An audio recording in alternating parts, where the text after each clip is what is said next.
You're listening to the Not For Everyone podcast.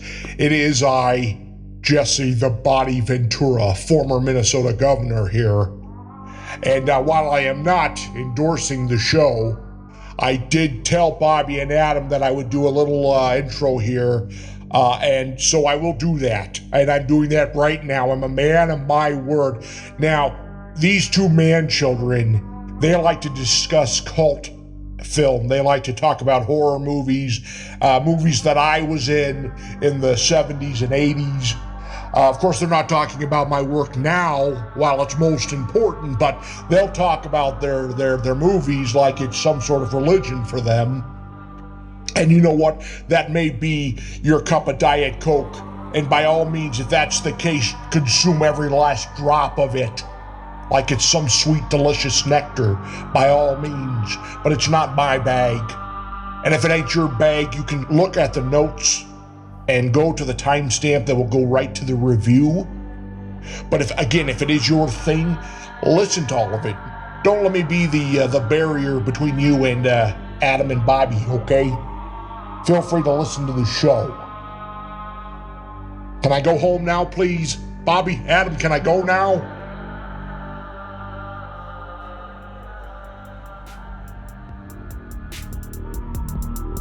Welcome back. Welcome back. Welcome back. Speaking of welcome back, Connor, it was Halloween last night. It was Halloween last night. Today is the 1st of November, not the last day of October anymore. As you know, we celebrate Halloween from September into Thanksgiving and sometimes into Christmas, so we're still in the Halloween season. Sometimes we do episodes in those months. Sometimes we do at least one or two Sometimes every month. Perhaps. Yes. Last night was Halloween. Give me a quick recap, please. Oh, my Halloween recap? Okay. So, I live in San Marcos, Texas. Beautiful town, beautiful town. I've mentioned this on here before, but one street over from the street that I live upon. You mention this every Halloween. Is called San Antonio Street, named after the saint. Saint Antonio. The Saint Anthony. All the kids over there are like trick-or-treating, and there's just a ton of them. There's like a metric ton of children. There's hundreds. Metric ton. It's a lot. If you weight all those kids up together, it's a lot of kid. It's a lot of kid meat. But there's also a lot of candy. I don't like where this is going at all. And there's a lot of festivities. There's a lot of houses that are all decorated up. Like they do it to the nines. Like there's little haunted houses on the walk, you go through the garage and there's spiders hanging from the ceilings in your hair. Yes, Bobby, your hands up. I got to ask you this because you bring up this street literally every Halloween, which is fine. It's worth... You asked me for the recap. Not everybody's listening to every episode. There's 3 people that listen to the show at all. If there's a new one on there, let me tell them about San Antonio. No, I'm not complaining. I'm giving you my endorsement here. Sure, right. But I had a question, like, how long has this tradition been going on with this street? Like, if someone leaves and moves in, are they expected to play ball with the Halloween street? Yeah, I mean, I would assume they do. It's not like does the realtor tell them about that? Every house has it. I don't know whether the realtors tell them that, but I think that would be a selling point. Yeah, realtors have to be like, if you're like, yo, is this place haunted? Like, legally, they're supposed to. But I know, 4 people that have houses on that street, and they just sit there and they decorate their house and they hand out candy. It's fantastic. It's beautiful. Okay, so someone's keeping the tradition alive. Right. I did that for a couple hours. Going on for at least a decade. And then after that, I ditched my kid and I went to a drag show that was down the street from my house. And it was fantastic. There were drags, clown, sword swallowers, which is, this is great. It's just great. Did you? No, it wasn't me. It wasn't me. No, but did you? Did I what?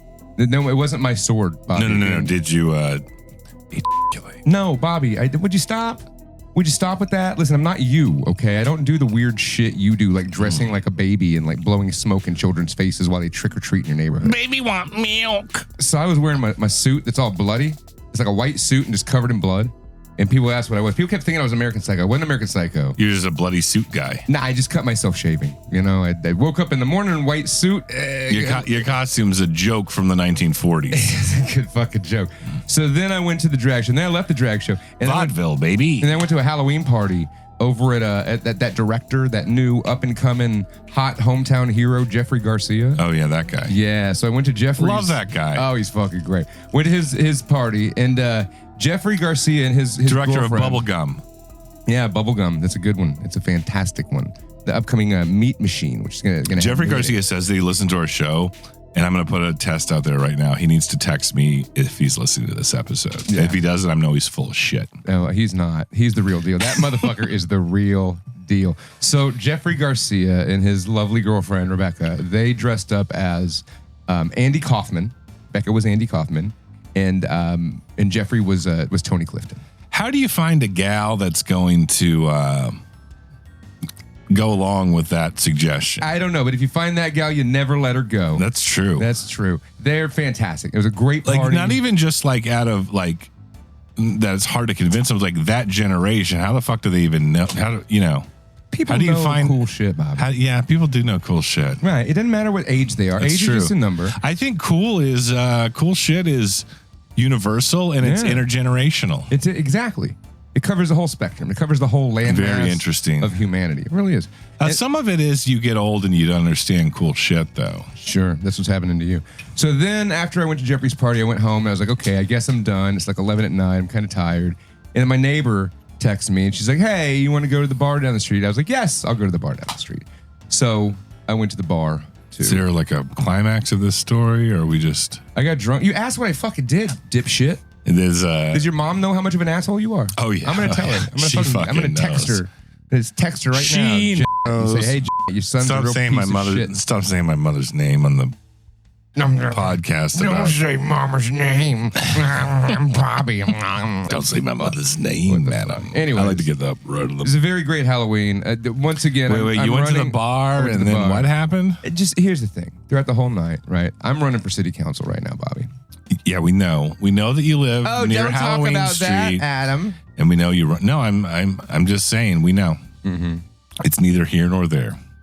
Continue, please. So everywhere I went for the last week, every day there are people walking up to me. You're rolling your eyes. You're rolling your eyes. I don't even know what you're saying right now. Jealous. I'm rolling my eyes because I had 4 people vodka telling me sodas that they voted for me, and it makes me feel good on the inside, Bobby. That's excellent. Because unlike you, people believe in me. Did this happen during Halloween? Because I thought we were talking about what you did over Halloween. Yes, that's what I was saying. Is everywhere I went on Halloween, I had multiple people at every place telling me that. Oh, that's a good sign. It just made me feel good about myself, and it makes me feel like I can really make a difference, Bobby. Well, that's great, and it's better than anything you're finding you've ever done in your entire life. Do you have to do pathetic? Do you have to? Do you have to reach for your dreams or whatever? Find your purpose or your cause or your calling. Do you insist on doing that and genuinely being excited about it? However, feel the need to twist that as a slight back in my direction. Yeah, just you though. It's just you, Bobby. It's. I would just say from a therapy level, I think we do this for each other. We use each other as just the pincushion, the punching bag to let it all out at, just to let you know how much it's cathartic. Asshole you are. It is. It's good for the soul. And I don't want to do it to the masses. I don't want to do it for the masses. You know, I don't want to do it to I don't want to be mean to my child. No. I don't want to be mean to my coworkers. It's what I be mean to you, Bobby. Who's daddy's little pincushion?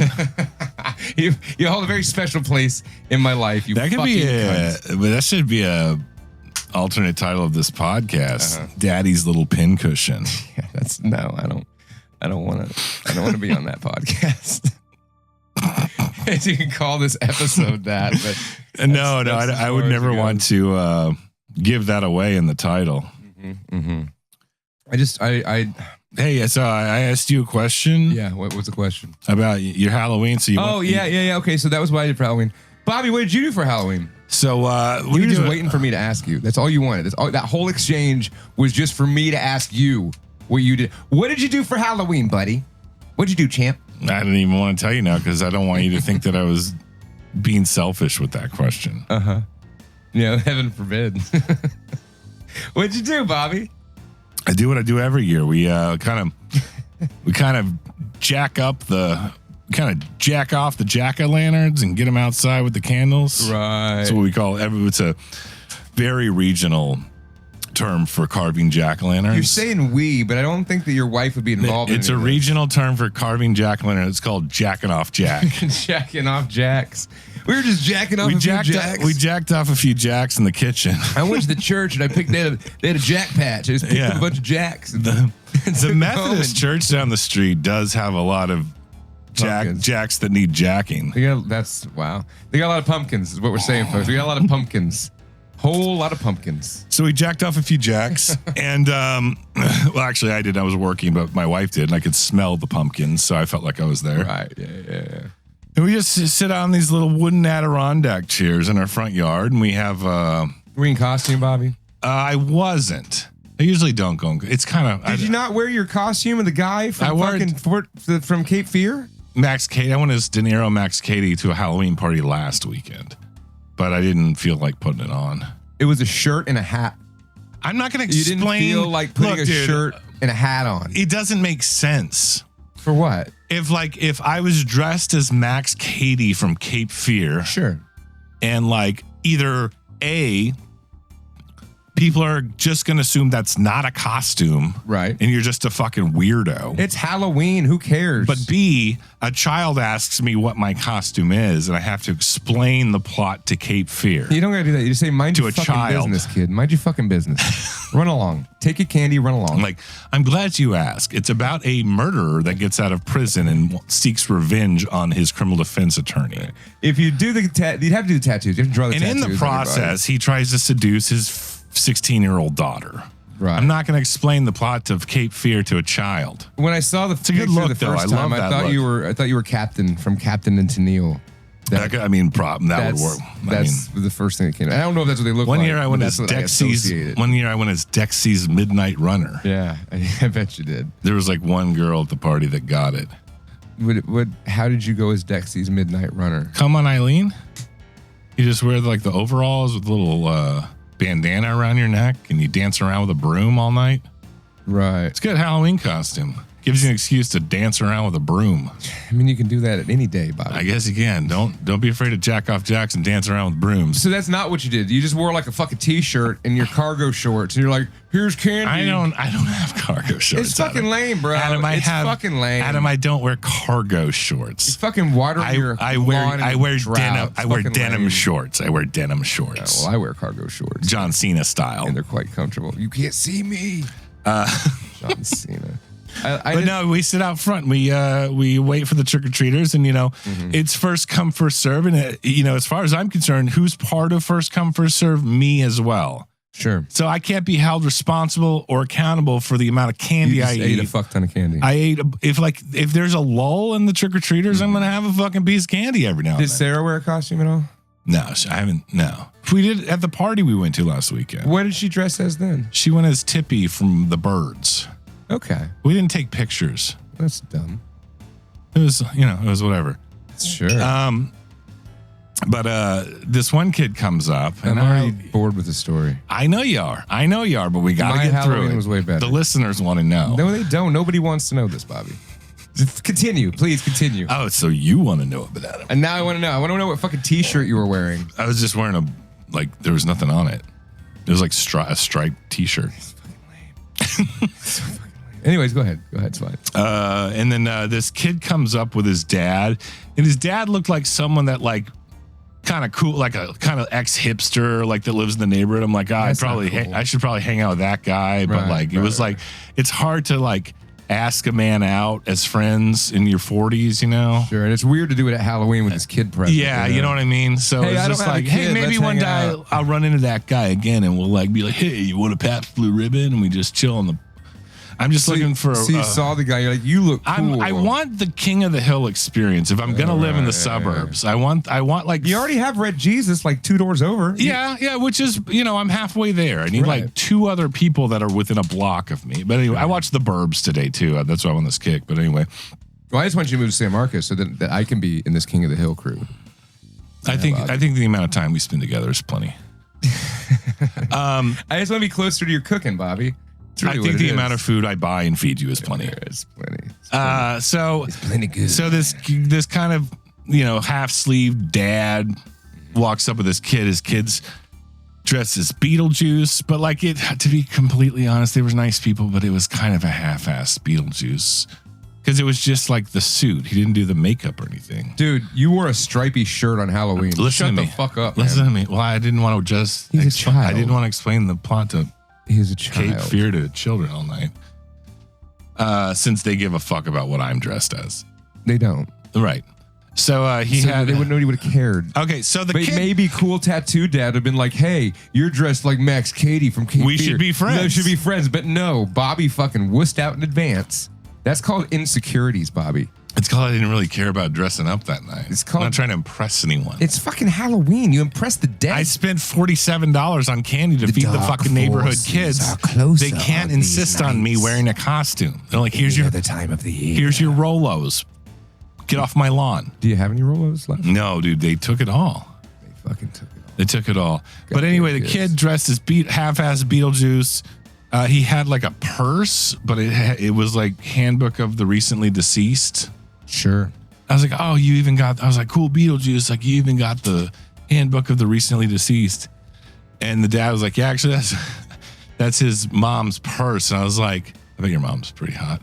Is the first thing I thought of. But he goes, why don't you show him what's in there? I'm like, oh God, like, what does that mean? Like the dad's telling the kid, like, why don't you show him what he's got in the bag? Right. Like, he's gonna pull out a gun. Yeah. Like, what is drugs, this? a gun, a knife. He's gonna knife you. He's just trafficking drugs with his child. Right. Happy Halloween. What was in it, Bobby? What was the suspense is killing It was me a in big your bag lame of ass angel dust. in your lame ass story. So I was like, oh boy, what is Mundane this? Fucking like one kid. So you remember talking to one I kid. said, what is this? How drunk What's were you? going on right now? Right. What does this kid have in this bag? You know, that's what I'm thinking to myself. And Of course it is. he pulls out one of those little books about like that, about like 3 by 6 inches. He's making the size of a shape with his hands. Right and now, it's folks. like 101 Halloween jokes. oh, thank God. And I was like, I wish it was a gun. I wish it was a gun, Adam, but it wasn't. It's I was great the like, little kid I read a wish joke this to was you. a murdering father and son duo What was from it? a horror movie that just trick or treat. It's called Trick or Treat and Die is the name of that one. No, that sounds like a joke that's in that book. It's like that was how bad a joke It's that polluting my brilliant sense of humor, Adam. Sure. No, so I think that it was the jokes were as bad as you would expect. Now let me hear the joke. Tell me one of the jokes. Here's the one I kind of remember. This is the one I kind of. You weren't paying attention. I mean, I was, but I like. Were you focusing on the dad's He got- tattoos? You're like, oh, like, ooh, look at that nautical sleeve. stars. I like your neck sparrow. Do you like Rancid? Jesus Christ, Bobby. No, but I was like, one of the jokes was one of the jokes was, hey, I'm just gonna ask you the joke as if I'm telling you Sure, the joke. yeah. Just tell me the fucking joke, Bobby. Adam, wait, let me start over. I fucked it up already. Yeah, you sure did. Adam, why? That was tough. Let's take a beat. Hold on. Just Are fucking, you ready for the joke? I'm ready. I was born ready. Adam, Yes. why do vampires drink blood? I don't know, Bobby. Why do vampires drink blood? Is that your final answer? You don't know? Why do vampires drink blood? Is that your final answer? Is that part of the joke? That's no. I'm just saying you're not going to take a stab at this. Like a stab, like a stake through the heart. Oh, that's a that good kind of one. That's a stab? good one. Yeah. That's This set is me up for about that where one. the punchline's going, honestly. Why do vampires drink blood? Because they can't drink orange juice. Pretty close. Pretty close punchline. Sure. It was, why do vampires drink blood? Because soda gives them heartburn. Waka waka.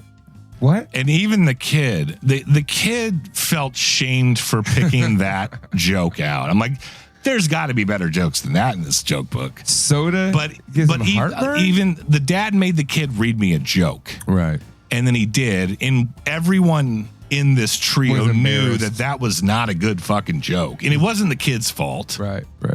It was the dad's fault for telling the kid to read me the shitty joke. Sure. But anyway, it was your fault. but even for the not kid was making like, the kid goes after he read, he's like, yeah, I don't really get that one. And I said, yeah, it's a bit of a stretch. That's how I responded to it. Waka waka. And Wow. Good job. You had a you had an interaction with another human being, two human beings. Good job, Bobby. Good for you. I wonder if that guy has a Good for vinyl you. collection. You should ask him about it. You should find out where he lives and just walk your dogs by there all the time. just coincidentally. Oh, hey, you're waiting for him to leave the house. I'm gonna stand outside John Cusack style and just play like Yola Tango through the boombox. No. You should do the dog thing because what you're doing is just real creepy. The dog thing might work. I don't know where he lives. How do I find him? Did you take a picture of him with your mind? I would know him if I saw him again. You should go ask on the streets. He kind of looked like the singer from Eagles of Death Metal. Okay. What's that guy's name? Josh. No, it's not Josh. I mean, he's in that band. that other guy. Like the main guy in Eagles of Death Metal. Oh, he's great. Boots Electric or something. Yeah. He kind of looked like Boots Electric. I think that's his name. He kind of looked like Bootsy Collins. Bootsy Collins? The Funkadelic bass player. That'd be way better than actually if Bootsy Collins lived in my neighborhood. Yeah. I think he's dead. Oh, fuck no. Bootsy can't die. Bootsy Collins is still alive. Look it up right now. Fucking space. All right, is Bootsy Collins still alive? Yeah, he's alive. How old is he? Jesse Hughes is the Boots Electric guy. It's a pseudonym. Yeah. How old is he? 70-something. Okay. Well, you just made that up. He's 73 years old. Bootsy Collins only 73? Yeah, man. Think he could still play the bass? Fuck yeah, he can play the bass. Yeah. Hope I see that guy again. Thrill me. You know, there's gorillas in these woods. Mortis, what's that? It's all on the reflexes. Chicken's good. I like chicken. I'd buy that for $1.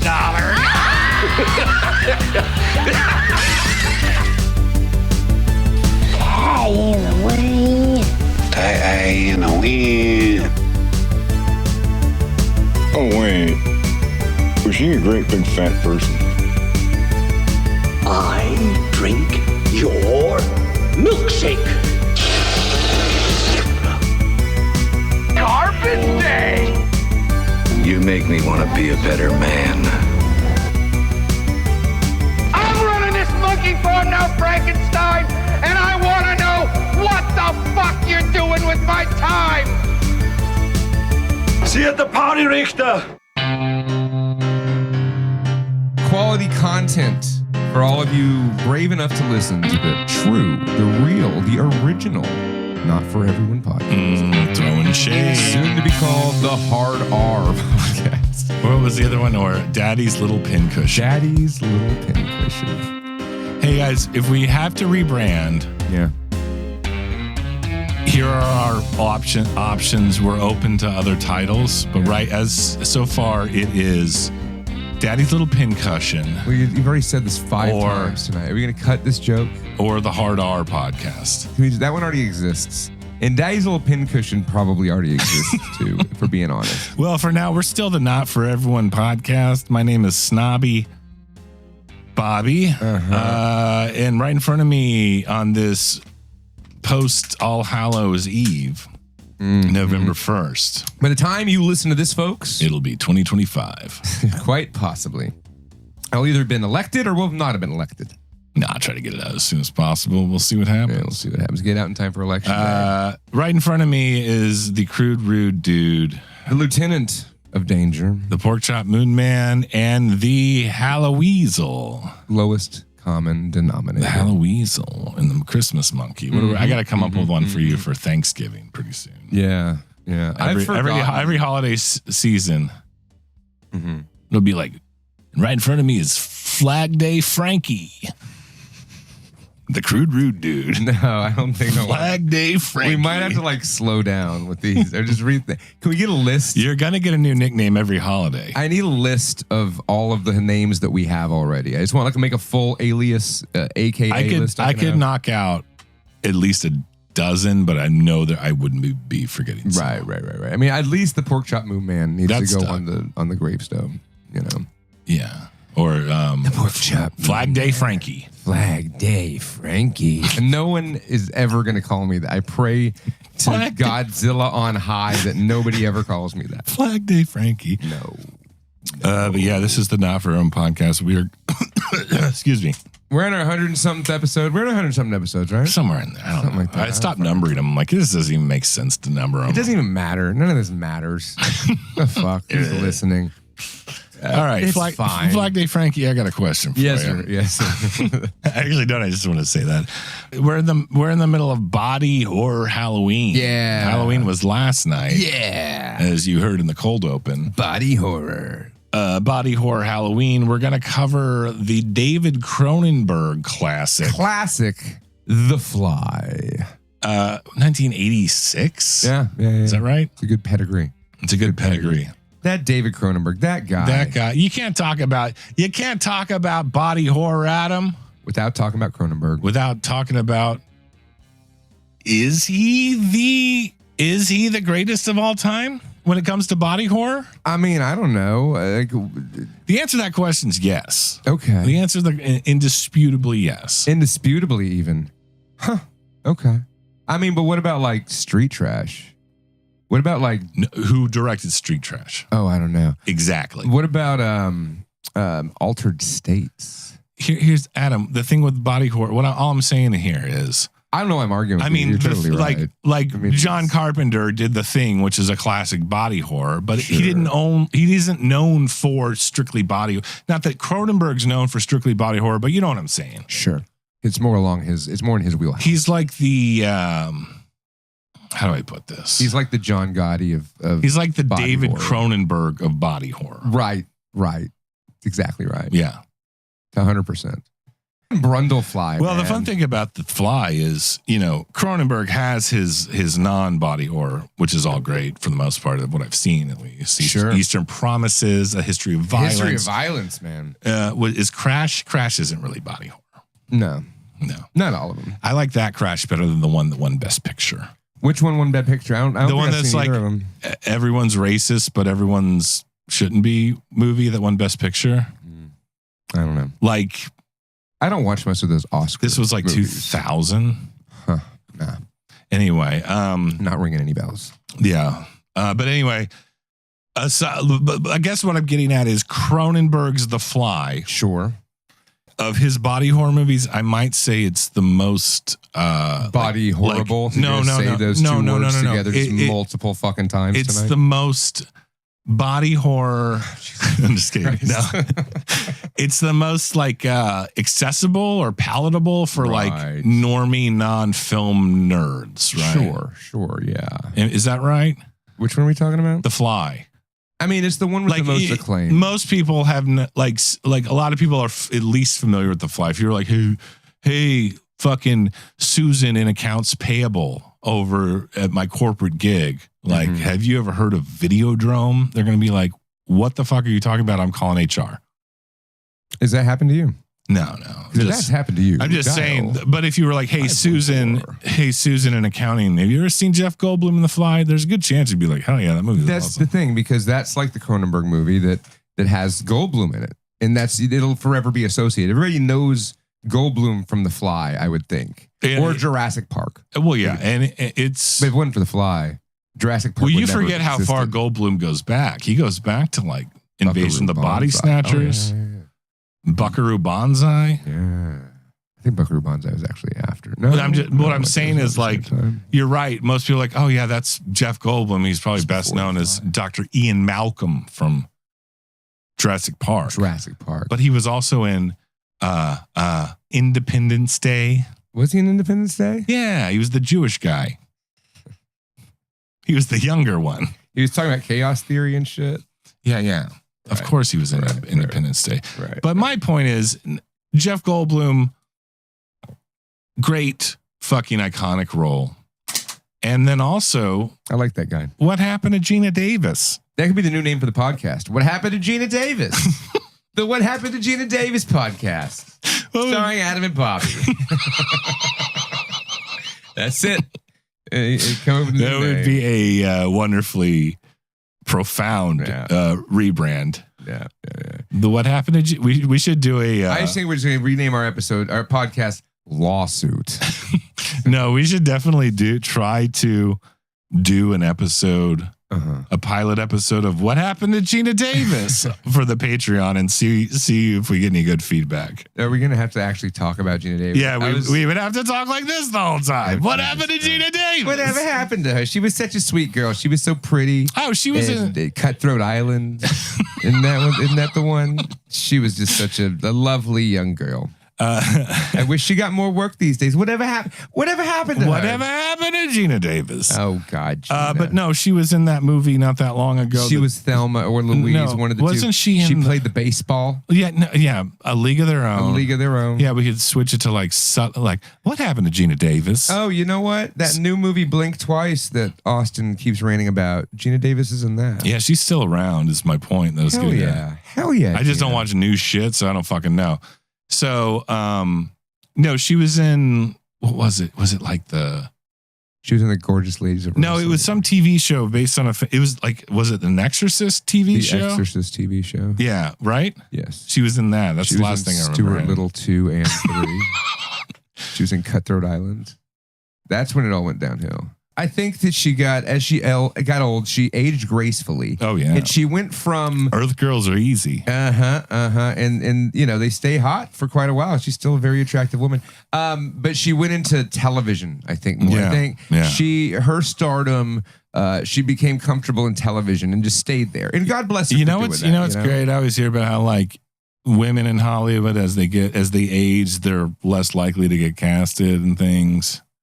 I don't know. Because of the patriarchy or whatever. Yeah. Fuck those Weinsteins of the world and whatnot. And what I think about that is like probably true, but when you see gals like Gina Davis still fucking crushing it, her looks are beyond the aging bias of Hollywood casting directors. Indeed. She's a good brand. Gina Davis is a strong brand. I She's would a strong stick with brand. the Gina Davis. She was in Beetlejuice. She's in The Fly. She's in some of the greatest films of the 80s. We don't talk about Gina Davis enough. We don't, because I always ask myself, and What happened to Gina Davis? Exactly. You know, it's a question that should come up more often in conversation. I think that take it to the street, folks. You meet somebody new, when you go talk to your mother, next time you talk to your mother. Walk up to strangers on the street. I got a question for you. Whatever happened to Gina Davis?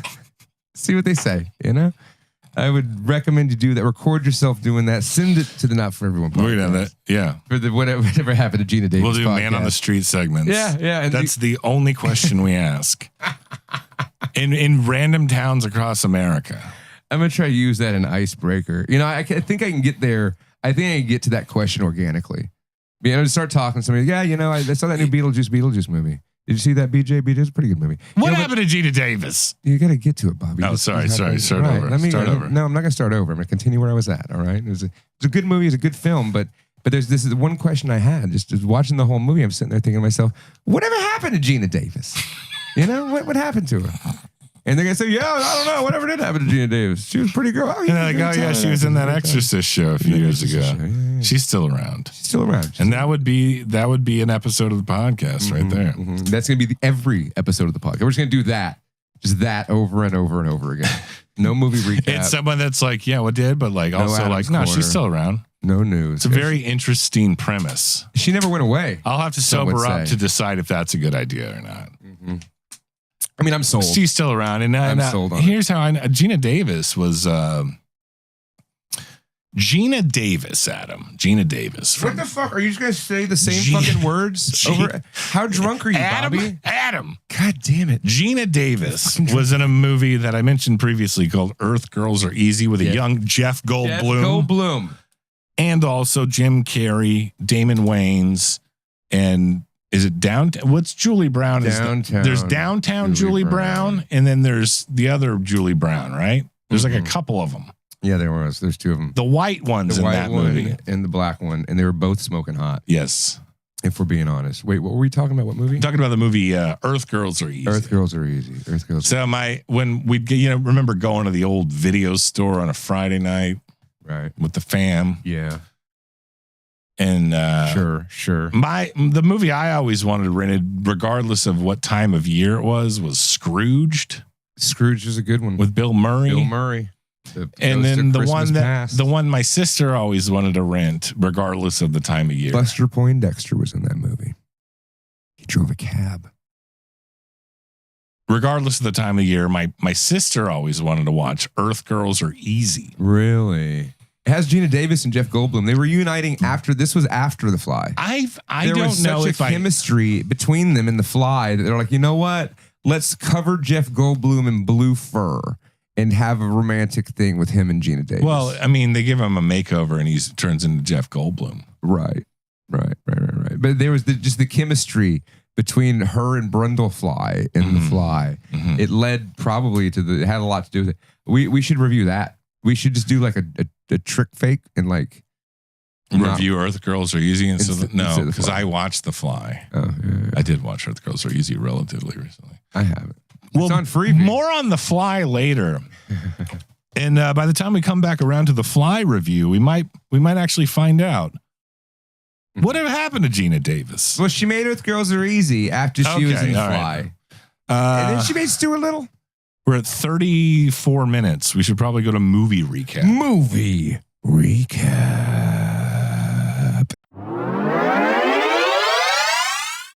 So I watched something, Bobby. There's a show on Amazon Prime, right? And it's a show that's based on a video game. And you know I like video games. I'm a big fan of video games. And I'm also a fan of the Japanese mafia in their movies and video games called the Yakuza. The Yakuza. I love the way they dress. They got the big collars sticking out. They got shiny clothes. I've heard this episode of the Not For Everyone podcast. So they made a TV show of that game. And it's fucking badass. It follows the plot point of the first Yakuza game. And the Yakuza games, it's like a fucking soap opera. It's like a long, awesome Japanese family violence soap opera. You know, because he's gonna beat the shit out of people and like throw them off the top of buildings. And it's like, this guy's father wants to kill you for the death of his nephew's uncle. And like, you gotta hunt him down and like go underground with people that have like a network of hobo spies. And you gotta bring one like a ramen from the fucking 7-Eleven because they have 7-Eleven in Japan. It's so cool. And so anyways, they did it in TV show format. I gotta tell you, there's like 3 episodes I watched. It's pretty top-notch television. The dub is terrible. Really bad dub. Like the words or the act, it's just not good. It doesn't really line up with because I got to read the subtitles anyways. So I just watch it in Japanese with the Japanese subtitles. So Bobby, I'm gonna ask you a question. Can you repeat anything of what I just told you? Do you want the truth or do you want to feel nice about yourself? No, I asked you the question. I have no idea what you just said. Yeah, because you're and you remember for your turn to talk. Waiting for you to. No, I just I did organically zone out when you were talking about that, and that's fine. That happened. I mean, it's not like that never happens in general. Sure, with anyone, particularly you. Though it's rude. It's just rude. Well, I mean, I can't help it though. I can't help it. I mean, why do I even do this? I'm not even medicated for that. Why did you stop taking your medication? Well, I'm not. I've never been medicated for not giving a fuck about what you have to say. But then why do I come over to your house? There's not a prescription drug. Why do you feed me food and shove a microphone in my face if you're not even goddamn listening? I go to the CVS. It doesn't make any sense, Bobby. I go to the CVS and I say, "Do you have ludicrous. This sounds like a psychosis on your part." Hey, CVS pharmacy, do you have anything over the counter that I can buy that makes me give a shit about what my friend Adam has to say? Invite me into your house. And then it'd be like, this. You obviously care, Bobby. Yeah, it's Pepto-Bismol. It's on aisle 5. It's good for I guess what I'm trying to say is I just shit my pants. I have no idea what I was doing. Earlier, what I was actually doing was a lot of red meat. You remember when you could download like MIDI versions of popular songs in like 1999? You have them like on your phone as a ringtone and shit? Well, yeah, I was playing. Had like Creep by Radiohead. I was playing. What's that? I was playing Basket Case by Green Day, the MIDI version in my head. Wow. While you were saying that horse shit about Japanese people. So it's a show called Like a Dragon, Yakuza, or Yakuza Like a Dragon. I don't remember which first comes first. But there's like 6 episodes out of it now. And I haven't watched the second 3. When I watched the second 3, I watched the first 3. And it hits the beats of the game. Because it's a good drama. It's a good action drama. It's like a... Is this a game or a movie you watched? It's a TV show on Amazon Prime. It just released. Cool. In the last week or so. What did you watch, you piece of shit? Let's take it back to 2007. Adam, what were you doing in 2007? My My grandparents died that year. Yeah, that's not good. There you go. I was selling commodities. So in you were Florida. grieving in 2007. Yeah. Well, there was a little movie starring the hot ticket Hollywood ticket guy. Hard ticket to Hawaii. Hard ticket to Hollywood guy from 2007. A little man named Josh Hartnett. Josh Hartnett. He starred in Hollywood Homicide with Harrison Ford. I never heard from him again after that. Right. Whatever happened to Josh Hartnett is the name of another podcast we could. He's in that new movie. Probably. By M. Night Shyamalan Ding Dong. That sounds about right. Called Trap. I haven't watched it. I'm sure none of my commentary on modern pop culture is remotely relatable because I don't pay attention to it. Did I talk about this last time? No, but I love that movie. We should talk about that on Movie Recap. We will. Okay. Well, 2007, I watched a movie from 2007 starring Josh Hartnett. Was it Sin City? 30 Days a Night? 30 Days of Night. Smoking Aces? No, Smoking Aces 2? More aces getting smoked? I already answered your question. 30 Days a Night. 30 Days of Night, which is a vampire movie based on a vampire graphic novel. Yeah, it's like if you're in Alaska when it's 30 days of night, vampires are there. They say go to town. It's a fun take on vampires, Adam. I like it. I mean, I don't remember the movie. The problem with the movie is it's a fun take on vampires, but it's not a particularly fun movie to watch. Yeah, I like the graphic novel better if I recall. It's a good concept. It's a good concept. It has its moments. It's got decent gore. It's got a decent enough story. It's completely humorless. There's nothing endearing about it. There's no Bill Paxton in the bar scene with Lance Hendrickson and the kid from Teen Witch in this movie. Yeah. It's no Near Dark. No. You know what I mean? There's no like standout scenes in this movie, 30 Days. There's nothing memorable about it other than like, it's not the worst vampire movie I've ever seen. Yeah, that was kind of the take. That's the feeling I got. I watched it the other night. I feel exactly the same as I felt the first time I saw it. It's not like I'm never going to watch this again. I think twice in your lifetime is plenty of times to watch Josh Hartnett in 30 Days of Night. Sure, Bobby. You tell him. I like it though. It's a pretty good movie. It's all right. It's a pretty good movie. Okay, so we moving on from that? I guess so. Any questions on 30 Days of Night? Nope. So I watched a movie that I had never seen before, and it's been out for a long time, but yet I had never seen it. I'd always seen the cover of it. I remember the cover of it, but I went to this show the other day. It was a free concert, and they had T-shirts. It was a T-shirt company called Paul Bearer Press. I'm actually wearing one of their shirts right now. So this is their Suspiria. Are you about to announce a sponsorship? Sure. So these guys are based out of San Marcos, but their shop is in Austin, Texas. You can order them online. You see this shirt? It's a fantastic shirt, right, Bobby? Yeah, it's a Suspiria shirt. What describe it to the listeners? It's the great, like kind of 70s logo of Suspiria, very like almost 70s font. Yeah, we get it. And what else? It's the girl from Suspiria. Is that a knife in her hand? No, she's on a noose. On a noose? She's no. hung. I'm talking about. I'm trying to go clockwise here. What's it like?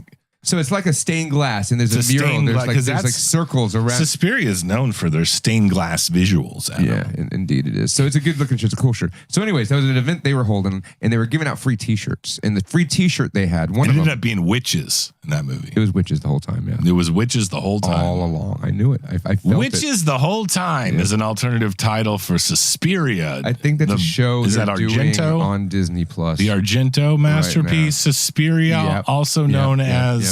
It was witches the whole time. Exactly. So also, I got a free T-shirt there because they were giving out free T-shirts, and the T-shirt had the big weird split-faced monstrosity from the movie The Funhouse. Oh yeah, Toby Hooper, which I had never seen. Now this is the second. I mean, I watched a couple Toby Hooper movies. What is that monster's name in that movie? Is he a Cyclops? He's not a Cyclops. He's like he's just got his head like kind of split. He's got a real.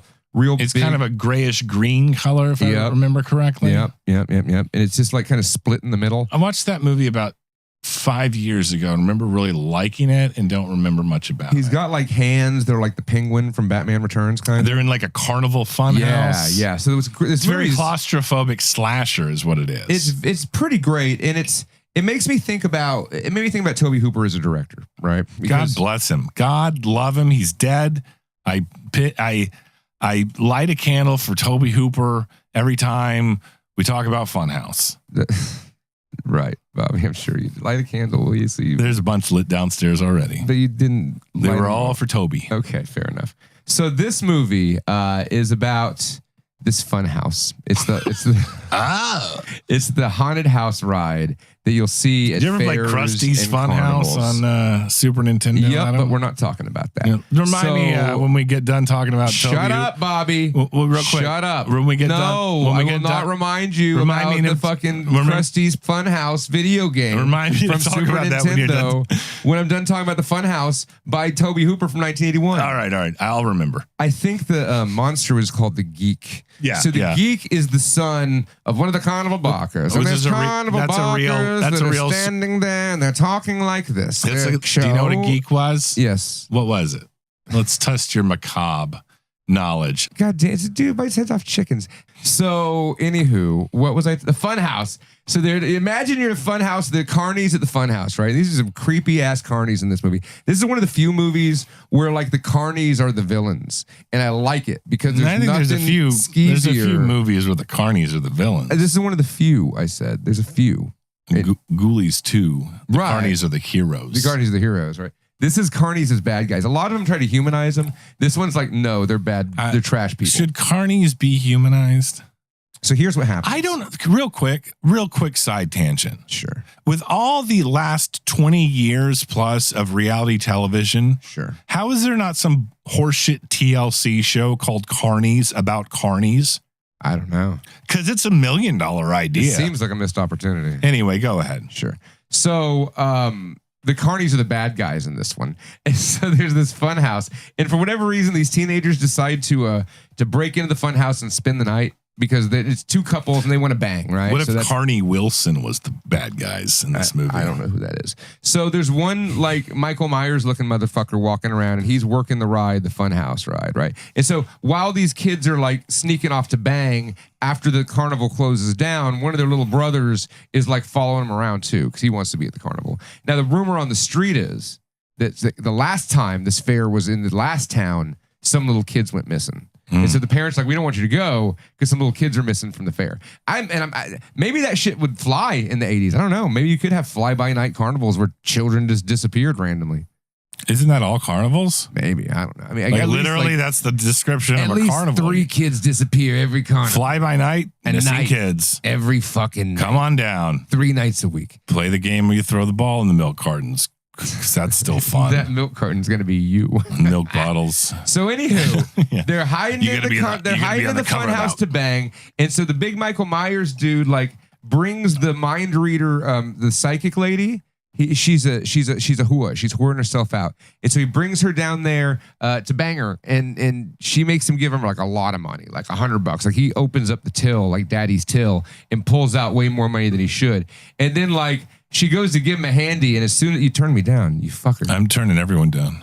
You turn me down, but you can't turn me off. There's a lot of mic bleed going on. So anywho, now I can't hear me at all. I can't do this. If I can't hear me, I can't do this. The fuck you want me to do? There, go ahead. I'm not here to talk. I'm here to listen to myself. I guess there's enough mic. Turn me up in my ears. At least there we go. Thank you.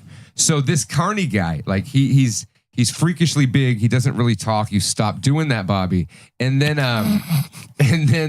the lady, the Miss Zara or whatever, is like jerking him off, and he blows his load immediately, and he's very angry. And she's like, "Well, that's all you get, honey." And she's like running off. Wait, this is a carny? Yeah. The jacks you off, is that part of the show? No. So there's a carny that works there. There's a freak named Judy Jackoff. And she's a psychic with a crystal fat lady ball that just jacks you off. Okay.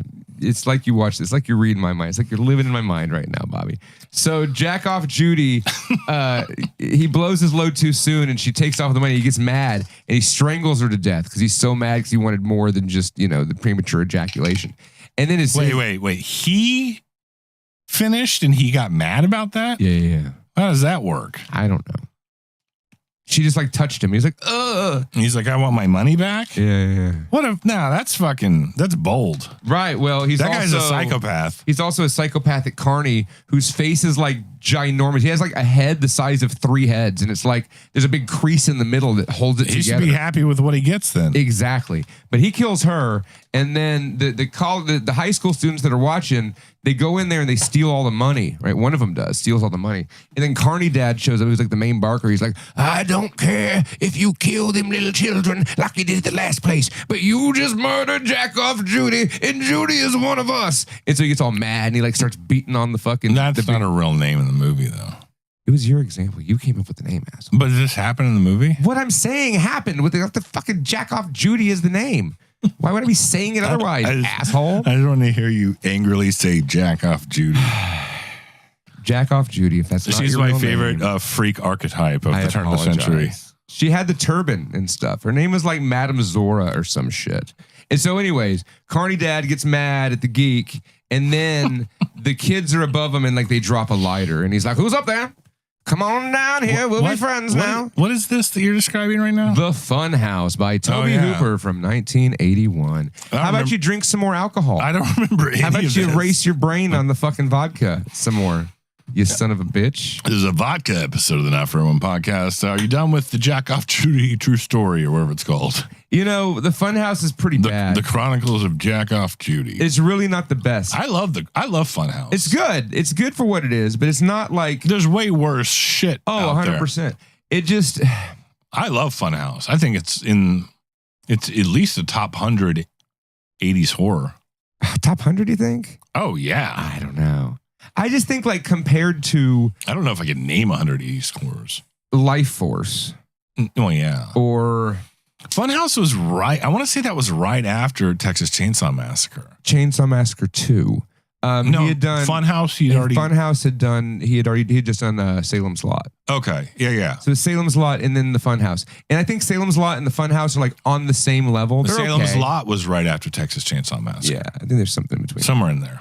Right, but God bless Toby Hooper. But then he went to make Texas Chainsaw Massacre 2, which is arguably that's in the top like 10 horror movies. I was just watching The Burbs. Of all time I was watching The Burbs today. I was like, I never even noticed that Tom Hanks is flipping through the channels and there's a clip from Texas Chainsaw Massacre 2 in there. Really? Yeah, and then he flips to The Exorcist and you're like, nice. I always remember that part. Right. And then there's I think he watches like Race with the Devil in that movie. We watched Race with the Devil. Warren Oates movie. I think that's what that's. Anyway, one podcast. That's The Burbs. Bobby watched The Burbs. Watch The Burbs. We've all seen The Burbs, but that's that would be what's his name? I don't know, but you're drunk and you're just fucking rambling. What's Tom Hanks' name in The Burbs? I can't think of it right now. I don't fucking know. Stevie? I don't know. It doesn't matter. Who fucking cares what his name was in the goddamn Burbs? Jesus Christ. This guy's drunk. I apologize if there's any new listeners or anybody out there is just discovering the Not For Everyone podcast. Bobby just almost puked. Did you puke on your floor? I don't know why when you said Stevie, it made me laugh so hard. And then I almost had a fucking heart attack. It's called comedic delivery is what it's called. All right. So let's see here. My Halloween movie of the night. The movie I watched on Halloween night. Last night, Adam. While you're wearing a stripy shirt. I watched this movie from 1987. Okay. It was called The Outing. The Outing. Also known as The Lamp. The Lamp. Let me, don't look it up. Don't look it up. I'm not looking it up. I'm going to ask you a question. Sure. 1987. Teenage slasher. Right. It's called The Lamp. What could that be about? A genie. You got it. Nice. How'd you know that? Because it's a lamp. What the fuck else are gonna put on a lamp? Like illumination, a light bulb, a killer light bulb. Like it's gonna be a genie. So this movie starts out with like Last House on the Left hillbilly types, and they break into this woman's house, and I guess she's Middle Eastern for some reason, but she doesn't really look it. And there's a lamp there. A magic releases a genie. A magic lamp. There's a great scene where they axe the woman in the face, and then when the genie possesses her to get the vengeance right through the old woman that got axed in the face, one of the one of the kills is a headbutt into the other person's face with the axe that's already in the woman. Oh, wow. Nice. Yeah. Pretty cool. But 87, you said, huh? Yeah, eventually it just kind of, this was shot in Houston too. I was looking it up last night. It's Texas made right there. It's a Texas movie. Because I was like, this feels Canadian. The whole time I was watching, like, this feels like a Canadian horror, like, I don't know, like The Pit or like Class of 1984 or I something heard like that that. Alberta is like the Canada of Texas, the Texas of Canada. Just for. Yeah, Calgary's there. Yeah, just for. But the lamp, aka the outing, basically just cuts to a bunch of teenagers on a field trip going to the museum the lamp ended up at. And then it's like, it's a lot of frequent fun kills of like different artifacts in the museum, like murdering people, like because it's possessed by an evil genie. Ooh. And then you eventually see the actual genie manifest at the end in the middle of the museum. It's for something that I was like, this looks like it could be, if I'm lucky tonight, this. How did it hold up to Wishmaster in terms of? Well, it predates Wishmaster. Sure. So how does it hold up to Wishmaster in terms of? It's different. It's different. Sure. It's low budget genie movie. Right. Ginsploitation. Ginsploitation is something that really should have its own thing. I mean, there needs to be more of it. It's called The Outing, aka The Lamp. It was shockingly like it was a satisfying watch that I had no expectations for. Okay. That was my Halloween recap. I'm glad that you watched that, Bobby. Thank you. I think it's on Shudder. Thank you for letting us all know about that one. We're about at 56 minutes right now, Adam. Do you want to keep going with movie recap or do you want to talk about the movie? I think we're done. I think it's time that we talk about this film. A little ditty by the master of body horror. We're not talking about Goldblum. We're talking about David, the Canadian Strangler, Cronenberg. I like how you have to put your readers on now to read IMDb off your phone. Dude. It's fucked up. You were filibustering that intro so you could put your readers on. Pretty much. A brilliant but eccentric scientist begins to transform into a giant man-fly hybrid after one of his experiments goes horribly wrong. I think you're making a mistake. I think you really want to talk to me. Sorry, I have 3 other interviews to do before this party's over. Yeah, but they're not working on something that'll change the world as we know it. They say they are. Yeah, but they're lying. There is a limit, even to the imagination. Human teleportation, molecular decimation, breakdown, and reformation is inherently purging. Where our greatest creations meet our deepest fears. Something went wrong, Seth. When you went through, something went wrong. You are about to go beyond that limit.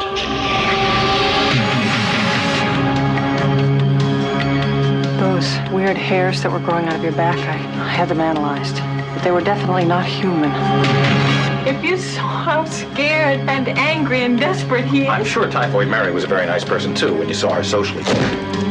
No! You're afraid to be destroyed and recreated, aren't you? You're changing, Seth. Everything about you is changing. Oh, no. What's happening to me? Am I dying? I want to know what's going on. What does the disease want? It wants to turn me into something else. Oh, no.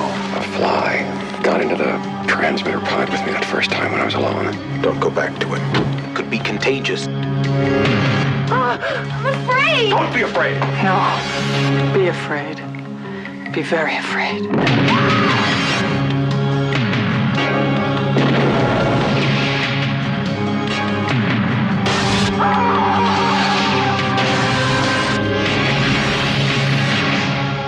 Help me. Please, help me.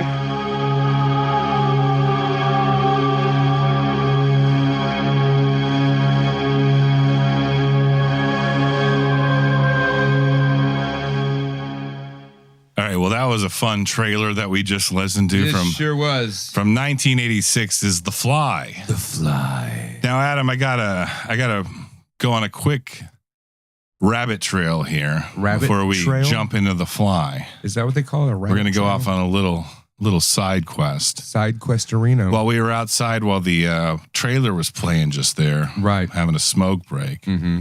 I thought of the theme song to our new podcast, Whatever Happened to Gina Davis. Mm-hmm, mm-hmm. We can't get sued for that one, not by Family Guy or Gina Davis. No, you can have a podcast about Gina Davis. Yeah, exactly. But the theme song, it's a work in progress. It's going to go like this. Here's how it goes. Hey, let's hear it, Bobby. Play it for us. Let's hear it. Whatever happened to Gina Davis? Whatever happened to Polly Shore? Whatever happened to Yahoo Serious? Whatever happened to Demi Moore? That's all I got so far. Fuck but yeah. That'll be, yeah. I think that's all it needs, really. I mean, we just had some angelic choruses going in the background and shit. Some horns. I kind of like just the creepy you just like acapella version of a tone-deaf 40-year-old man. Yeah, you like the sound of your own voice. We get it, Bobby. You do this fucking podcast. I mean, I could elevate it with virtual instruments if you want me to. It would sound better. You would sound better if you sounded like Cher in those Cher songs where she had the auto tuner on. Whatever happened to Sonny Bono? Nobody knows what happened to fucking Yahoo Serious. I fucking haven't heard that. That was when you busted that one. I was like, nice. That was a good one. 19, young Einstein. You know, yeah, that was a good one. He's an Australian comic. Sure, he was like the Jack Dundee, Crocodile Dundee. Hey, whatever happened to Paul Hogan? That's a good one too. I think he's dead. Is he? I would hope not. He's not almost an angel. He is an angel. Paul, if you're alive, Paul Hogan's got to be dead. No, he's alive. No way. Yeah, dude. He's born in 1939. I think he died. Yeah, he's still alive. I think he died after Crocodile Dundee Takes Hollywood, or what it was called. He made a movie in 2020 called The Very Excellent Mr. Dundee. He's back whether he likes it or not. It's a tagline for The Very Excellent Mr. Dundee. I bet we could interview Paul Hogan on this show. I would like you say that because it's a bad thing. No, it's got Chevy I Chase in it. It's got John Cleese. It's got Olivia Newton-John. 1986 is The Fly. The Fly. Now this one stars Jeff Goldblum and the lovely Gina Davis. Gina Davis. Like I alluded to earlier in graphic detail, this is probably the most accessible, normie-centric body horror, especially of the Cronenberg brand. Sure. It is a remake, sort of. In kind of. It's not really remotely close to the Vincent Price one, other than the fact that they both turn into flies. There's that. But even still, the other guy doesn't like... The mutations are totally different. Yeah. Adam, I got a question for you. What, Bobby? You're going to ask me? What is 1986 is The Fly about? It's about the Goldblum. And the Goldblum's a scientist, right? And he's working on transportational, teleportational... A teleporter. A teleporter device. And he goes to a party. And then he goes to a party and meets Gina Davis. At the very beginning of the film.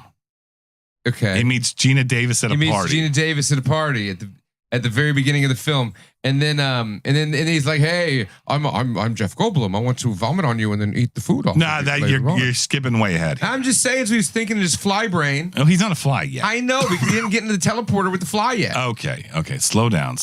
Spoilers aplenty already. Okay. I haven't watched this movie in like 2 years. Let's split it down. Yeah, let the cat out of the bag. I've watched it twice in the last week. You've watched it. The last time you watched it was 2 years ago. I've been busy. This should be an interesting episode. I know the got movie. you. It's fine. Movie. It's fine. Refresh my memory. I want this to be an episode where I see the movie in my mind, my memories. Well, you're spawning each of those memories. It'll be an interesting. Your words are going to trigger memories in my brain. Because I got a lot of questions for you regarding this movie. Great. I got answers. But some of them are more general. You don't need to have seen the movie recently to be able to answer them. The first one is, Adam? Yeah. Why is Jeff Goldblum so charming? There's something about his weird-looking face and his annoying voice. It should be annoying. Like, he should be irritating. And I think to some people... This is getting very anti-Semitic already. What? Whoa, fucking chill out, Bobby. Jesus Christ. Anyways, who was also a Jew. So I don't know, man. He's fun to look at. He's funny. He's fun to look at. He is. He's not a bad looking guy for this giant, gaggly looking dude. Agreed. He's not the worst looking guy. Mm-hmm. Not my cup of tea. Because it's a man for one, and it's right. Make sure you're clear on that, Bob. But like I get it to a degree, but I have heard through various women throughout my life that consider him attractive. Yeah. Chicks dig him. He's got a weird charisma to him. So he definitely has a weird charisma. That's a great way. And then God bless anybody with a weird charisma. I love that. I love a weird charisma. Like Sandra Bernhard. Like he's got what Sandra Bernhardt's got. You know? Yeah. That same weird energy. Weird charisma sounds like a band on that like Nuggets, that Nuggets compilation, garage rock compilation. I think it sounds more like a goth band. We were trying to think up fake garage rock bands from the 60s the other day, and one of them was like Peter Piper and the Pied Pipers and their debut album, Pay the Piper. I'd buy That's the only one I remember. Peter Piper and the Pied Pipers. And their album's called Pay the Piper. That's fucking great. It's the most fake 60s garage rock band title ever. Where was it? Where did we start with this? What was the other garage band title we just had? Strange Ambition? No, Charisma. Something about charisma. Weird Charisma. Weird Charisma. Weird Charisma. Weird Charisma could also be like a 90s jam band. It sounds like a song by Frankie Goes to Hollywood. That's true. You win. That's what it was. That's what it is ultimately. That's what Weird Charisma is. Peter Piper and the Pied Pipers. So whatever that fucking Jeff Goldblum's got it. And Gina Davis, Gina Davis is just a doll. She really is. She's a beautiful lady. She seems like she has striking eyes. Striking eyes. She was Thelma and or Louise. I think she's Louise. She was in The League of Her Own. Yeah, everyone loves Gina. Everyone loves Gina Davis. Okay, she was in Earth Girls Are Easy. She was in Beetlejuice. But getting back to the male protagonist. No, well, what were your questions you had for Jeff Goldblum? You're supposed to be the one leading this fucking charge. So here's the thing: Jeff Goldblum, why is he so charming? In general, yes, we've agreed. Weird charisma. He has a weird charisma. He's a good-looking man. I've heard rumors or in a dream that he's very well endowed. Wow. Jeff Goldblum's got a big dick, they say. He's low-key cool, and he's a low-key yet high-key sex symbol of Hollywood, Adam. Let's take low-key sexy Jeff Goldblum, as we know him in the real world, and cast him in... Can we stop objectifying Jeff Goldblum? It cast him in 1986 as David Cronenberg directed The Fly. Yep. He meets Gina Davis at a party. He ends up bringing him... He explains, I am a scientist, blah, blah, blah. Like he coerces her back to his urban science dungeon. He picks her up with his charm. What is the first thing, Adam? What is the first thing after they open the sliding cellar door of his urban apartment, bringing Gina Davis home from a party? Right. What's the first thing he does? He feeds a monkey? Think about how charming he is. What's the first thing he does? I don't know. He like touches her neck. He pulls out his dick. What, Bobby? He touches it? No. He makes a joke. He beelines it to his piano and just starts playing like ragtime riffs on it. Wow. That's whole next level charming shit. That's next level charming. Good job, Jeff. It's bold, but he leaned into it and it worked for him. Oh, yeah.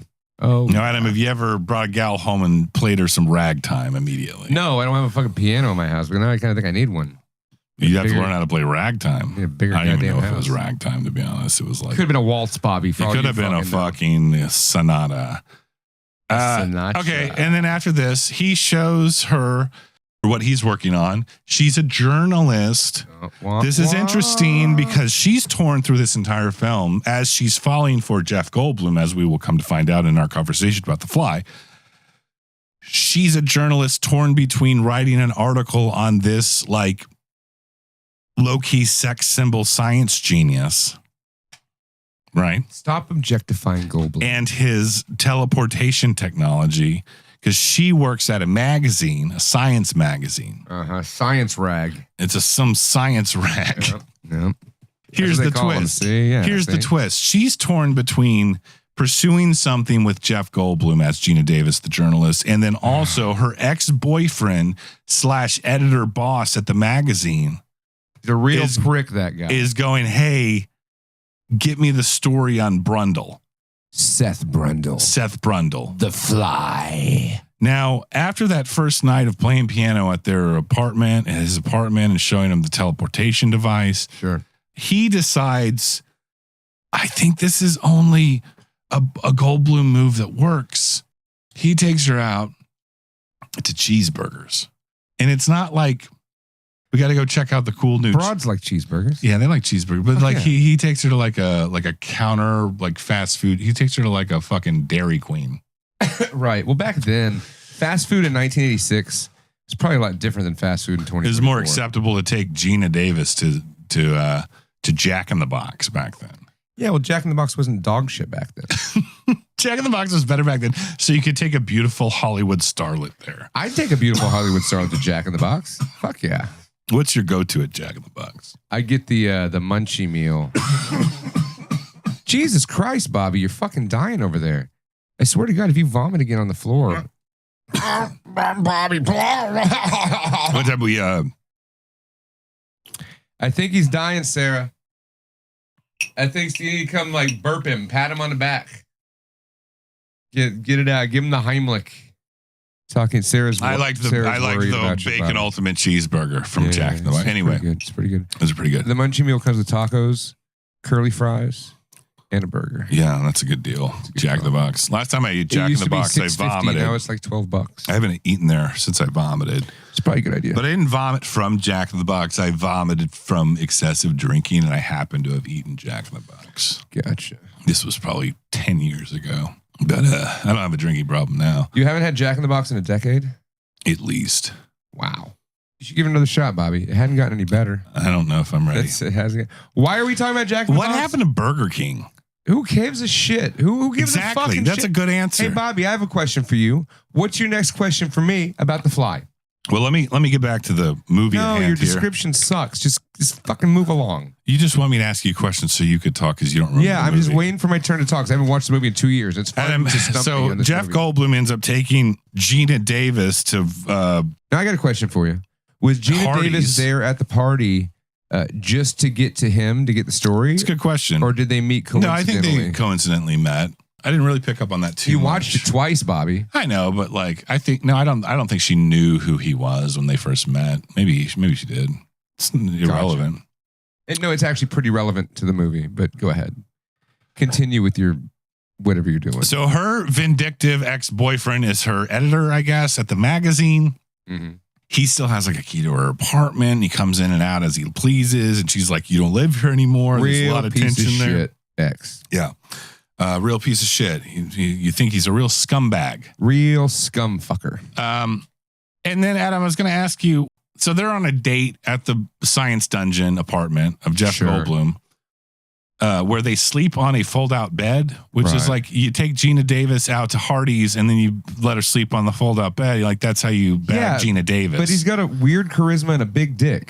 Yeah. So it's fine. Well, more than just that, he has a career in science. Right. He's invented a teleportation device. He's the fucker invented teleportation. He's explaining the teleportation device to Gina Davis. Mm-hmm. They've successfully transported inanimate, non-living objects like through the television. So what it does is the computer reads and then tries to interpret what's going on and tries to regenerate it as best it can. So if you tweaked that, like theoretically, couldn't it just create an exact clone? Does it have to destroy the first one? Well, that's tomato. It's like you can't say my question like that. It just doesn't matter, Bobby. It was a good question. It's the same. It's the same thing though. Like what it does is it takes your hair. Yeah, it takes the components of whatever's in one machine A, we'll call it. It reads it and then does its best to reinterpret what it read from machine A and manifest it in machine B. Right, but it destroys. Well, he hasn't worked out all the kinks. The thing in machine A. Because it seems like if it's just reading, it's trying to like, I don't know. Well, I mean, this is like kind of part of the question here too, I think. Because it seems like it's, well, think about the movie, the Prestige, right? Because that thing's like copying. It's making a copy. Yeah. And then there's two. Or Multiplicity with Michael Keaton. That, right. But in this, it's like, no, it's transporting. It's deatomizing you and then reatomizing you somewhere else. Right. That's the theory. So granted, based on what we're talking about here, it's a little dicey to start experimenting with this technology on a living creature. But he does. What's the first one? A monkey. Yeah. A baboonish monkey. What kind of monkey is this? I think it's a baboon, but we'll just call it the monkey. The monkey?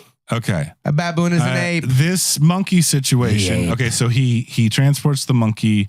It's not successful. It turns it inside out. This is your first like little tease at the level of gorish, wonderful body horror we're getting in this movie. This is the tease of the level of what this guy is trying to do with his machine. That too. Yeah. Okay, so the exploding monkey got me thinking. Sure. The melted monkey.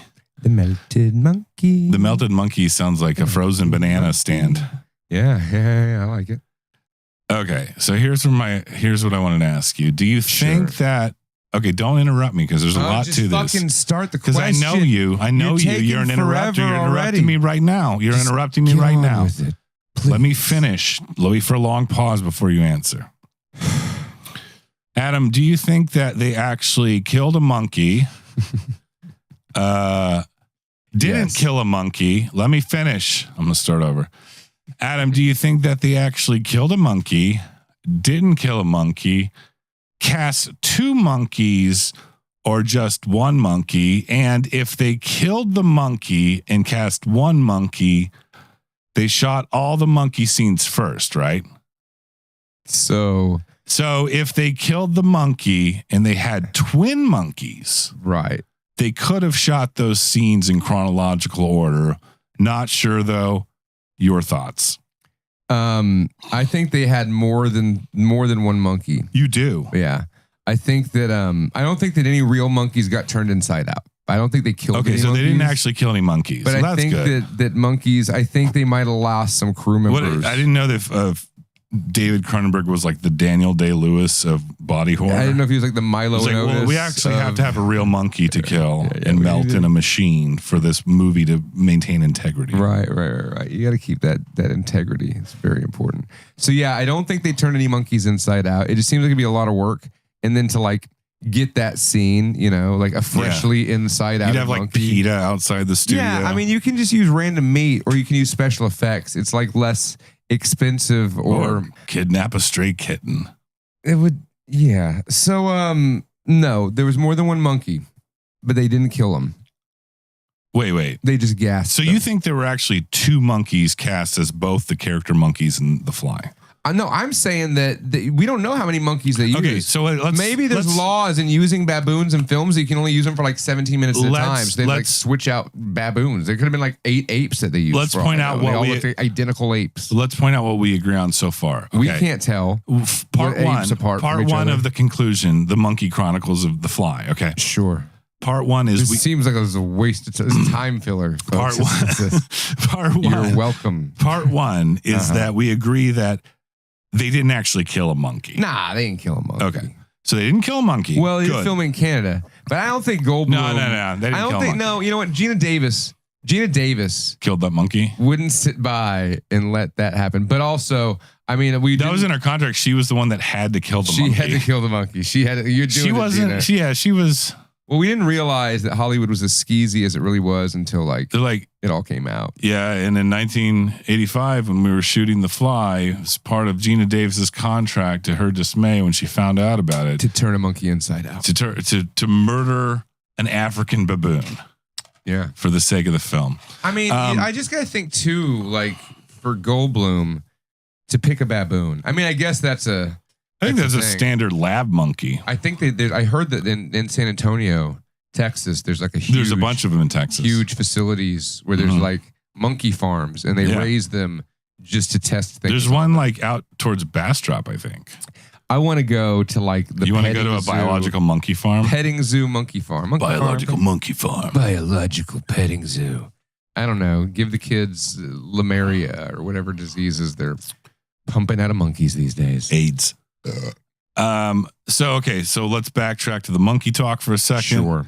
3 monkeys. They murdered them all. They didn't actually. Gina Davis killed the first 2. Harvey Weinstein ate the 3rd one alive. Mm-hmm. and a sacrificial rite to the gods of Tinseltown. Okay, I like that one. Yeah. I like that one. That went into a direction that I endorse. I think Cronenberg would approve. No, but seriously, let me just bounce back a little bit here on you're still talking about the fucking monkeys? Yeah, I have a serious. Is there a bit? No, is there an end? There's no bit. There's no bit here. It's a sincere question. You think that there were two different monkeys? Oh, God damn it. I don't even remember what I said to you at this point. Yeah. Let's say yes. They didn't just reuse the same monkey for different scenes? I don't know. Maybe the monkey, different lawyers and rights. I don't know how it works in fucking Hollywood with monkeys. Be fucking laws. Maybe it came as a package deal. They had to get a second monkey. Maybe you have a backup monkey just in case. They say if you it's like an understudy what situation. It is they like say like when they putting Shakespeare on, right? No, there's somebody who's going to back him up. If like that monkey doesn't work out, you have somebody else to play. Legally, in the state of California, I hear if you have to use a monkey in a film, and in that film you plan on murdering one of them, you have to rent two of them. Right. Yeah, you got to have a backup monkey. Yeah. Yeah.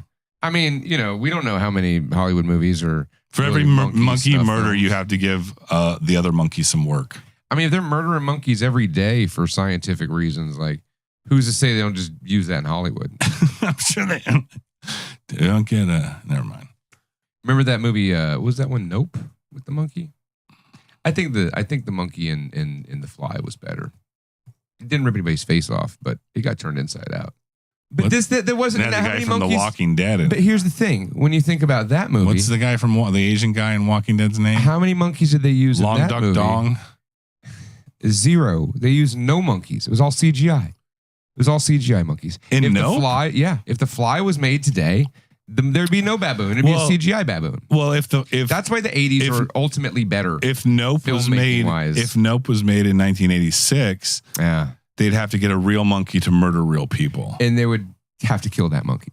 They would have had like 4 monkeys for that. Yeah. Well, movie magic. You shoot the monkey, you get the next one. You get that one all riled up. Get him all riled up, and then you shoot him, and then you got the other monkey. Welcome to Hollywood, kid. It's monkeys all the way down. Cronenberg's like, I don't really agree to this, but this is how it works in Tinseltown.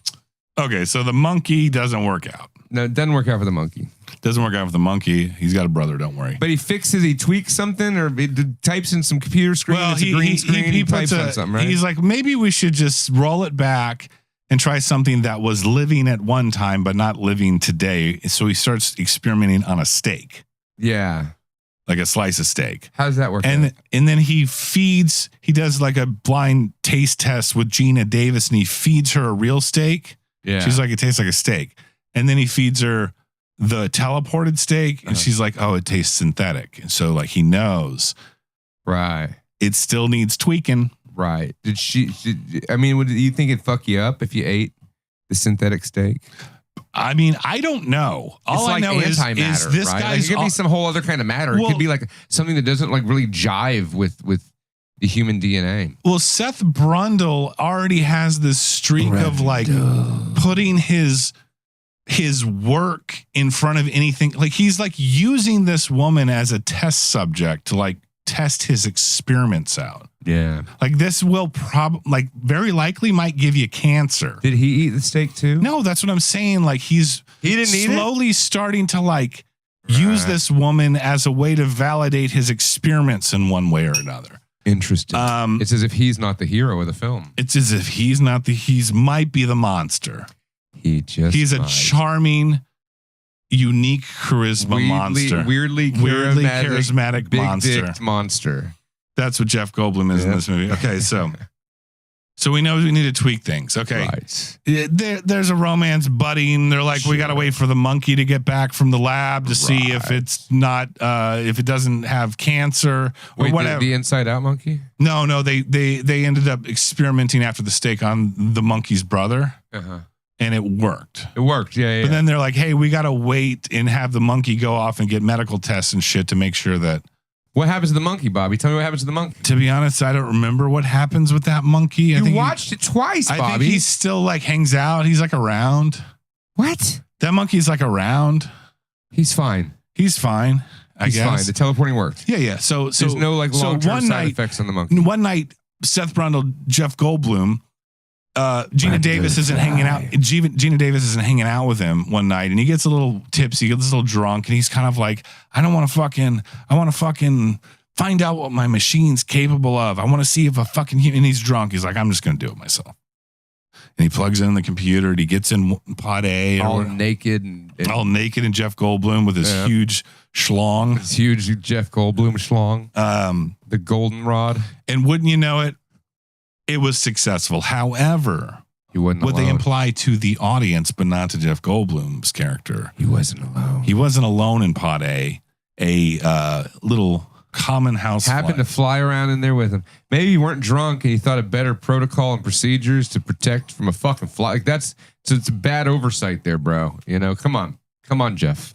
Come on, you Brundle. think you'd want to experiment with that thing in a very sterile environment? But it also proves you just don't. Not like the back of a Costco don't drink where you built your and play with teleportation devices. You know, don't mess with super science while you're drunk. Well, this is another point on the scale of this man has a budding psychopathic attachment to his work. Sure, he's experimenting on his girlfriend, and now.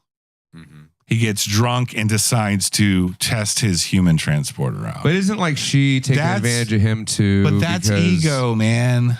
Yeah. That's ego. You tell him. Tell him, Bobby. Yeah. So he turns into a fly. He starts to slowly mutate into fly. He has these weird like things sticking out of his back, little like burrs, like little like feelers, little hairs. His teeth start falling out of his head. He starts slowly mutating and in a disgustingly... No, wait, you're going way too fast here. You're going way too fast. There's so much more to talk about here. God damn it. There's so much more to talk about. We're only like 3 hours on this fucking thing. Now, Adam, throughout the movie, every time it cuts away from Jeff Goldblum and cuts back to him, he's a little more disfigured, right? And he's like tweaking out. Like his personality has changed. He's not laid back, weirdly charismatic Goldblum anymore. Not only that, Adam, are flies known for their high bar skills? High bar? The fuck is that mean? In gymnasium, in gym? Yeah, they are. Gymnastics. That's flies are very gymnastic. One of the most gymnastic of the species. They're like Olympic gold. Jeff Goldblum wakes up from his hideaway bed with Gina Davis and just starts... He had a high bar in his apartment, I guess, for some reason. And he just knew, like, he was just agile and strong and fast. It's a superhero discovery origin story thing going on here. Sure, it is. You think like, or a super villain, or is it a super villain? Yeah. I think we already established. And then he starts to learn he can crawl on the walls. She's going like, I'm still into this guy, and this is really sexy, but at the same time, I'm kind of concerned. About what's happening here. He's growing fibrous, broom bristles on his back. Yeah, it's never a good thing. Never a good sign. His skin's starting to fall off. He's getting real twitchy and edgy. He's getting agitated and on edge. And I imagine you would be if you're like transmogrifying into a fucking And he's getting very, very, very aggressive with this woman. He's wanting her. He's going, hey, man, I'm turning into like a fucking superhuman here. Right. And I want you to do this with me. Get in there, I want you to join my teleportation cult where we turn into amazing Ubermenschen. He doesn't know that he was like a fly got in there with him. No. I don't think he realized that yet. He didn't. Does he ever? Does it ever come to? Yeah. You think he gets? I think he goes back eventually and looks in the records of the computer or some shit. Right. He's like, oh shit. And that's when he realizes like, oh, if I make a third thing, this isn't so much about teleportation anymore. It's about fusing things together. Now, also during all this time, he busted a nut inside Gina Davis. Interesting. We'll come back to that. Yeah. We'll come back to that, Adam. Yeah. The fly too. So she's growing apart. She's falling for this guy, but she's growing apart from him because he's fucking crazy. Sure. He's turning into Mr. Hyde. He's a mad scientist. He was a mad scientist in the first place. Dr. Jekyll or whatever. And then this guy started turning into a goddamn fly. Yeah. But I mean, like flies only live for like a day or 7. Interesting you should say that too. Carry on, Bobby. So yeah, there's a rift growing between these two because he's turning into an aggressive fly monster. That'll happen in a relationship. But one of the great scenes is she disagrees to go through the teleporter. So he's like, you know what? Fuck you, bitch. Get out of here. and he goes down to the local dive bar, and he's talking to some slam pig in the dive bar. But before that, he challenges one of the dive bar townies to a arm wrestle, because they're arm wrestling. A test of strength. A test of strength. And they're like, because he knows he's a strong fly man at this point. Yeah, he knows he's super powered. And he's like the fly. There's a great scene where he arm wrestles. The fly. He arm wrestles the man. And I got to give it to the guy, though. Like, he didn't. It's a lot of pride to let someone just snap your wrist so the bone protrudes from it. Yeah. In arm wrestling, like, you're a very stubborn arm wrestler if that's your if that happens to you. But either way, the fly, Jeff Goldblum, breaks this man's wrist in one night, and the slam pig woman still decides to go home with him after the fucked up shit they just seen. Yeah, because she's a slam pig. She's like, he's strong, but he has a big dick. And sure enough, giant fly dick, bristled. Well, for her long story short, he gets her back. Long story short, he gets her back, and she's like, "I'm not going through the fucking teleporter either." And then Gina Davis comes home. It's a whole love triangle, awkward thing. Gina Davis comes home while he's there with the slut. Yeah, and he's like, "Oh, I didn't tell you I live with my mom." Damn. So there's a great line in that situation. Yeah, that's a good one. I mean, this is kind of Gina Davis's last straw. Fly. Meanwhile, let's get back to Jeff Goldblum. Previously had released himself inside of Gina Davis. Yeah, I tried to make that sound a little less gross, and it just sounded more gross. She finds out she's pregnant. That's when I would say you know. I would put the next. If it's a fly monster, yeah, let's take care of that sooner than it's her choice. So she's going like, get this thing out of me. She's going to her ex-boyfriend editor for comfort or whatever, or guidance. Does she like admit like, hey, this dude's turned into a fly and he impregnated me? Yeah, more or less. He knocked me all up. Like, more or less, yes. Because she knows she's reporting back to him about like what's going on because she's worked for the paper or whatever. Right. So she's like using him the whole time too. Is that? But she's also falling for him, but like not after he starts to morph into a fly. She's like kind of done. They've only been dating like maybe 3 months at this point. And he's already like doing experiments on her and shit. Yeah. You know? I mean, hey. He's married to his work. This will come back symbolically here at the climax of the movie after Gina Davis decides she does in fact want to get an abortion because she was knocked up by a morphine fly man. I think that would be a good reason. She has a dream sequence in which she actually does give birth to a live animatronic puppet larva, slimy larva. Yeah, it's pretty fucking badass. Pretty great body horror. When I think of body horror, that's what I like to think of. That scene in David Cronenberg. Right. It's a good but there's all that. I mean, nobody wants to give birth to a giant larva. Nobody should. And if you do, I mean, God bless you, to each their own. But that. I mean, we have The Fly 2 starring Eric Stoltz. So exactly. Somebody got born out of that larva. So are we nearing the end? Well, the end is very important to talk about. Okay. Yeah. Tell me about the end, Bobby. Tell me how you have a lot of kind of classic. Spoil it all.